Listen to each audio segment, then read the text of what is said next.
siqala ngo-alpha no-omega ngoba zonke zidalwe nguye ukuze kulunge qale kulungise yena phambi kuba sithathe ngabantwana bethu ngoba kwaba bantu bakwethi ebeyobaphuthuma ngoba kaloku ingcebo sizakho kwabo sikhona masiqonakoshe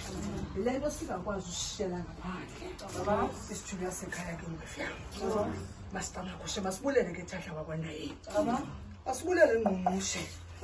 masibulele mzukulwana kaSonyotoya masibulele mzukulwana wakaThembi masibulele mzukulwana abantwana bakabona masibulele mzukulwana wakwaMountain Blessing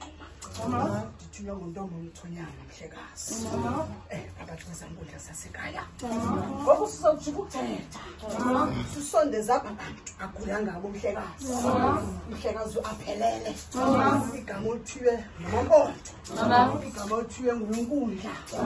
igama olithiywe nguNoxhanti phakathi kwale nkundla kamama siyacama kusho ngoku sizawuguqula ikhasi sithi ngoku mabasondele baze ngakwaneno umhlekazi xoxa phezu kwale bheki lathi ndixoxe into abayixoxayo athi thina sithetha into oyithethayo mhlekazi kodwa uzucela into kuba ungekasuswa kubo mhlekazi kutsho okokuqala ndicela ubulumko kutsho kwesibini ndicelela imali abazali bam ukwenzela uba bazokwazi undeka phakathi kwempondo zakwadibasa zakwalawo phantsi kwesandla esihle sikanonkundla phantsi kwesandla esihle sikanoxhanti